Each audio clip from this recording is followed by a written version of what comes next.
Look at this amazing one owner from new truck that originated in Texas as a farm truck and was left to retire in a field near San Antonio.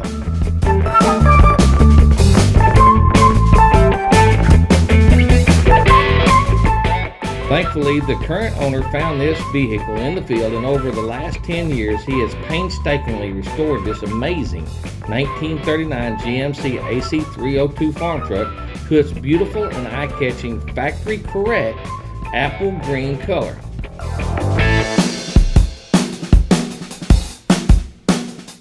Converted to a 12-volt generator system with new wiring and fuses.